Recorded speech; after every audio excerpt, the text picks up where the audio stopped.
오늘 본문 말씀을 통해서 서로 짐을 지는 삶에 대해서 우리 말씀을 묵상하고자 합니다. 오늘 본문의 2절과 또 4절, 5절 여기에서 짐을 서로 지라라고 말씀을 하고 있습니다. 그리고 그리스도의 법을 성취하라고 말씀하고 있죠. 우리가 율법으로부터 자유함을 얻었다면 어떻게 살아가야 할까요? 내가 자유하니까 이제는 내가 하고 싶은 대로 마음대로 살아가도 되는 것일까요? 그렇지 않습니다. 오늘 말씀에 보면 2절에 이렇게 말씀합니다. 너희가 짐을 서로 지라 그리하여 그리스도의 법을 성취하라 말씀합니다. 그리스도의 법이란 바로 사랑이죠.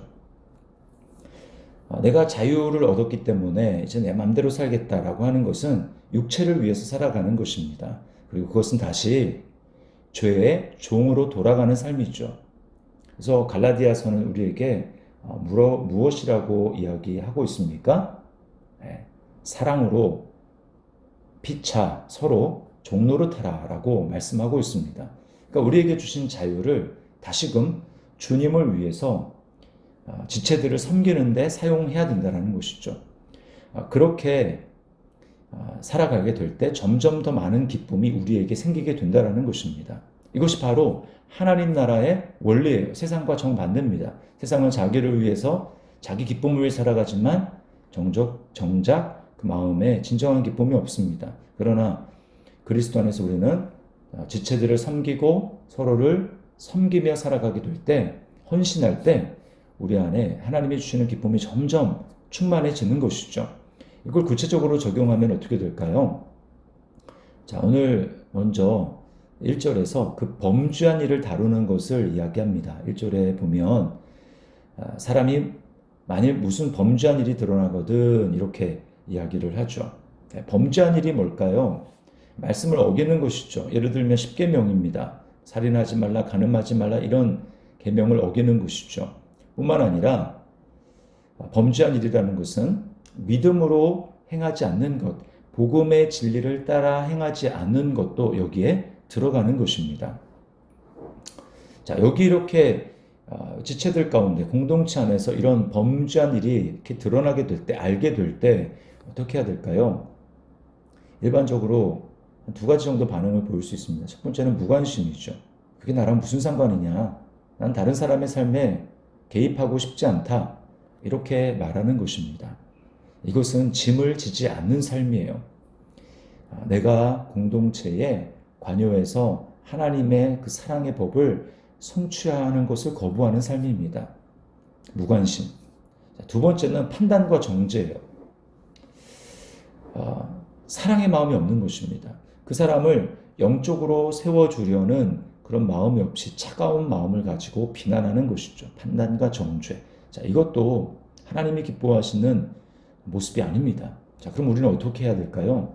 자, 오늘 1절 말씀에 보면 신령한 너희는 온유한 심령으로 그러한 자를 바로잡고, 바로잡으라고 이야기를 합니다. 바로잡으래요. 그러나 중요한 것이 무엇입니까? 온유한 심령이라고 하는 것입니다. 이 온유한 심령이라는 것은 바로 앞에 우리가 봤던 성령의 9가지 열매 중에서 온유한 마음, 온유, 그게 바로 성령의 열매 아닙니까? 온유. 성령을 따라, 여기 신령한 너희라는 말은 성령을 따라 행하는 너희는 성령의 열매인 온유한 심령으로 그렇게 바로잡아야 된다라고 이야기를 하고 있습니다. 온유라는 것은 하나님을 의식하며 하나님 앞에서 행하는 것입니다. 그럴 때 우리는 마치 내가 지체들을 또 공동체에 있는 어떤 누군가를 바로잡아 주게 될 때 우쭐하거나 교만한 마음을 갖지 않습니다. 그렇게 할 수가 없어요. 왜요? 하나님을 의식하며 하나님 앞에서 하게 되면 하나님 앞에서 나도 그와 크게 다르지 않기 때문입니다. 그래서 1절 끝에 너 자신을 살펴보아 너도 시험을 받을까 두려워하라 이렇게 말씀하고 있는 거예요.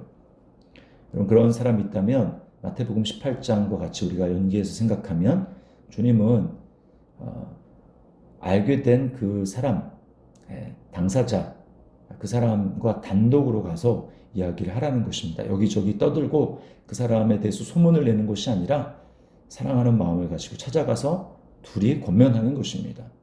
그래도 듣지 않으면 어떻게 합니까? 네, 또 다른 사람을 데리고 가서 같이 권면하는 것이죠. 한 2명, 3명이 가서 권면하는 것입니다. 그래도 안 들으면요, 그러면 교회 지도자들에게 이야기하는 것입니다. 그래도 듣지 않으면 그때 이방인처럼 여겨라. 그렇게 말씀하고 있는 것입니다. 하나님이 역사하겠다는, 다스리겠다는, 하나님이 징계하시고 심판하시겠다는 것입니다. 뭐예요? 금방 포기하는 것이 아니라 이런 과정들을 가지고 끊임없이 기도하면서 그 영혼을 돌이킬 수 있도록 하라는 것이죠. 네. 자, 이렇게 우리는 공동체 안에서 우리가 해야 될 역할들을 해야 된다는 것입니다. 이게 3절이 이야기하는 바예요. 만일 누가 아무것도 되지 못하고 된 줄로 생각하면 스스로 속임이라. 우리는 공동체 안에서 서로를 향해서 사랑과 관심을 가지면서 헌신해야 합니다. 이런 사랑의 수고를 하지 않는다면 그 사람이 아무리 성경 지식이 많고 많은 신앙의 커리어가 있다 할지라도 여러분 그것은 아무것도 되지 못한 것입니다. 아무것도 되지 못하고 된 줄로 생각하는 거예요. 착각입니다. 고린도전서 13장의 사랑장에 바울사도는 뭐라고 얘기합니까? 사랑이 없으면, 이 말은 사랑의 수고가 없으면, 공동체를 향한 사랑의 수고가 없고 사랑의 짐을 지지 않으면 이 말입니다. 그럼 뭐예요? 아무것도 아니요. 아무것도 아닌 것입니다. 성도의 신앙 성장은 반드시 공동체를 통해서 이루어져요. 그러므로 공동체 안에서 짐을 지지 않고 공동체 안에 헌신하지 않고 사랑의 수고를 하지 않는다면 여러분 그 사람이 자신이 생각하는 것 나는 어느 정도 됐어라고 생각하는 것은 착각이고 스스로 속는다라는 것입니다. 자, 우리는 공동체 안에서 이런 짐을 져야 합니다. 자, 또 짐을 지는 것은 6절 말씀에 보면 가르침을 받는 자는 말씀을 가르치는 자와 모든 좋은 것을 함께 하라라고 하는 것이죠. 네. 그래서 오늘날로 얘기하면 교육자들입니다. 이 당시에는 사도들, 말씀을 전하는 사람들이죠. 그들이 사역에 전념할 수 있도록 물질적인 필요를 채워주는 것, 이것도 짐을 나누어지는 것에 들어간다라는 것입니다. 자, 그 다음에 이제 이렇게 짐을 나누어지는 것은 선을 행하는 심는 행위라는 거예요. 그래서 7절부터 10절까지가 바로 이 영적으로 심는 것에 대해서 말씀하고 있습니다. 7절을 보세요. 스스로 속이지 말라. 하나님은 업신여김을 받지 아니하시나니 사람이 무엇으로 심든지 그대로 거두리라. 이 세상의 질서는 심은 대로 거두는 것입니다.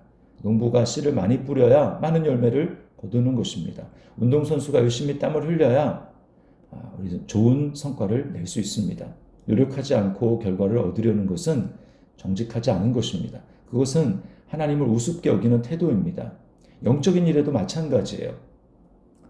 자, 영적인 일에 우리는 두 가지의 심을 수 있는 방법을 이야기를 하고 있습니다. 8절에 보니까 먼저 자기 육체를 위해서 심는 사람이 있다고 이야기를 합니다. 육체를 위해서 심어요. 이게 뭘 육체를 위해서 심는다는 게 뭡니까? 이 세상에 속한 것, 썩어질 것, 거기에만 관심을 기울이고 시간과 돈과 노력을 투자하는 것입니다. 그러면 뭘 거둘까요? 이 땅에 속한 것들만 거두게 되는 것입니다. 육신의 정욕, 안목의 정욕, 이생의 자랑들, 그건 다 썩어질 것이에요.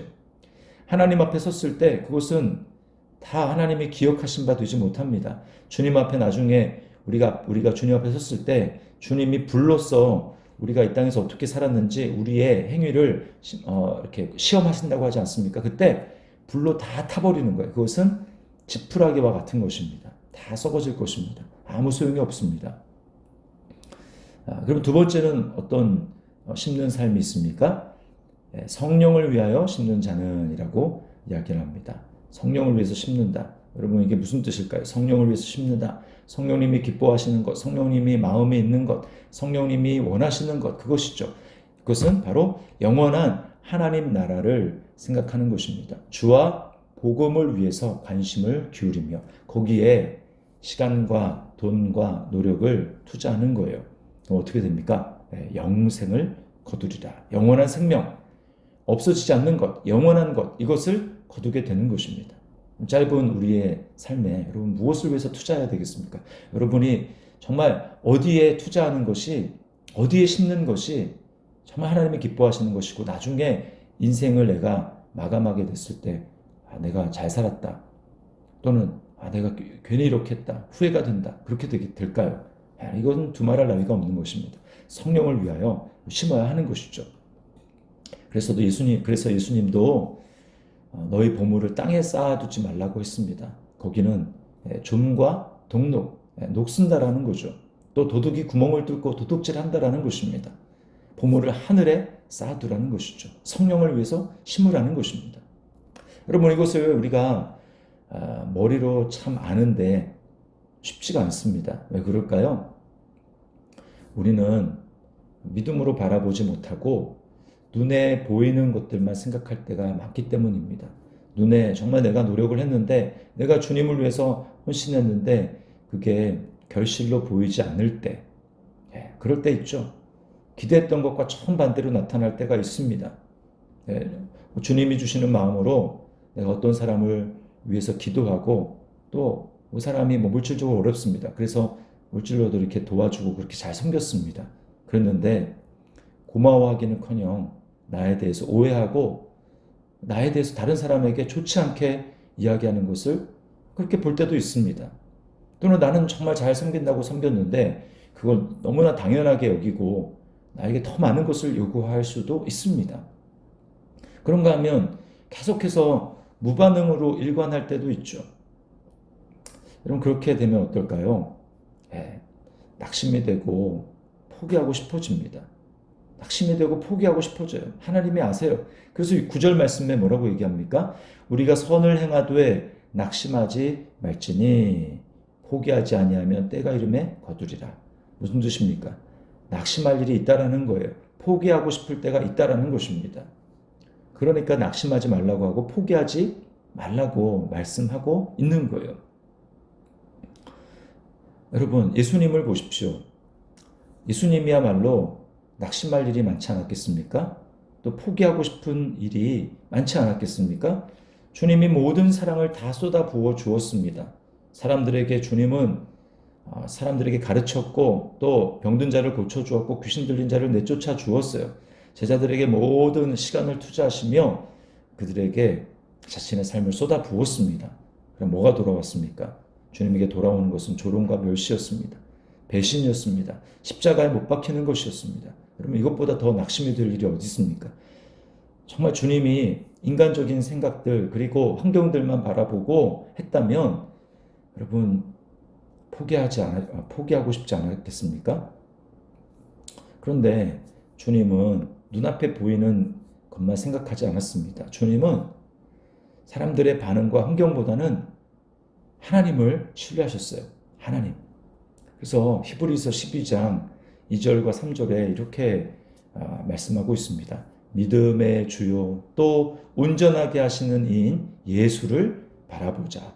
그는 그 앞에 있는 기쁨을 위하여 십자가를 참으사 부끄러움을 개의치 아니하셨더니 하나님 보좌 우편에 앉으셨느니라. 주님은 자신의 수고가 헛되지 않는다는 것을 확신하셨어요. 하나님이 일하고 계심을 확신하셨습니다. 제자들이 지금 배반하고 간 것, 사람들이 자신을 조롱하고 십자가에 못 박은 것, 그것을 바라본 것이 아니라 그 이후에 그들이 주님 앞에 돌아오고 회개하는 그런 역사들, 그것을 주님이 기대하시면서 그 기쁨을 바라보셨다고 말합니다. 믿음으로 바라보셨어요. 그래서 십자가를 참으실 수 있다고 이야기를 합니다. 결과 어떻게 됐습니까? 하나님 보좌 우편에 앉으셨느니라. 이 주님을 바라보게 될 때 여러분, 우리 안에 성령님이 계시다라는 것은 예수의 영이 아닙니까? 예수님이 하셨던 일들을 성령님께서 우리에게 깨닫게 하시면서, 예수님은 십자가에서 죽으셨지만 여러분, 우리가 섬기다가 정말 문자 그대로 우리가 목숨을 잃는 일이 있습니까? 없어요.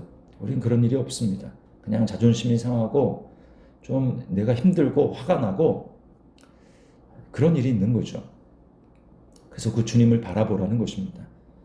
또 3절에 뭐라고 합니까? 너희가 피곤하여 낙심하지 않기 위하여 죄인들이 이같이 자기에게 거역한 일을 참으신 자를 생각하라.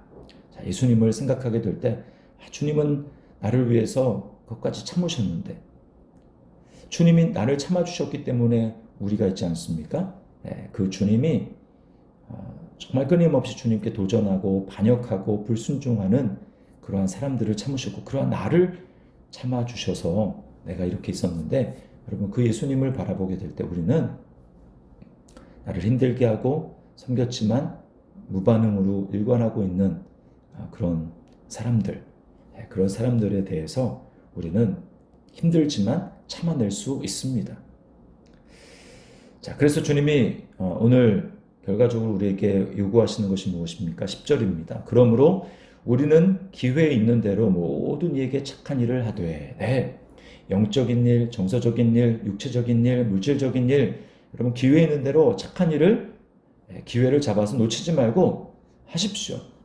그런데 우선순위가 있습니다. 10절 끝에 뭐라고 합니까? 더욱 믿음의 가정들에게 할지니라. 하나님께서 우리에게 붙여주신 믿음의 사람들, 내 공동체, 지체들, 그들에게 먼저 하라는 거예요. 오늘 이 말씀을 기억하면서 우리는 공동체로 부름을 받았습니다. 공동체로 부름을 받았다라는 것은 내가 감당해야 될 몫이 있다라는 거예요. 짐을 질 일이 있다라는 것입니다. 범죄한 일이 드러나거든 그 일을 바로 잡아야 합니다. 또 가르침을 가르치는 사람과 모든 좋은 것을 함께 하라고 말씀합니다. 그리고 선을 행할 기회를 잡아서 열심히 선을 행하고 섬기라고 말씀을 합니다. 그리고 그런 일을 하다가 낙심할 일들이 있거든 낙심하지 말고 주님을 바라보라고 말씀합니다. 오늘 말씀을 기억하면서 우리에게 주신 그 자유를 나를 위해서 쓰는 것이 아니라 지체를 섬기고 사랑의 수고를 하는 그 일을 감당함으로 정말 하나님을 기쁘시게 뿐만 아니라 하나님이 우리에게 주시는 참된 기쁨을 누리며 살아가는 오늘 하루의 삶이 될 수 있기를 축복합니다. 하나님 아버지 감사합니다. 오늘 우리에게 정말 선을 행할 수 있는 기회를 주심을 감사합니다.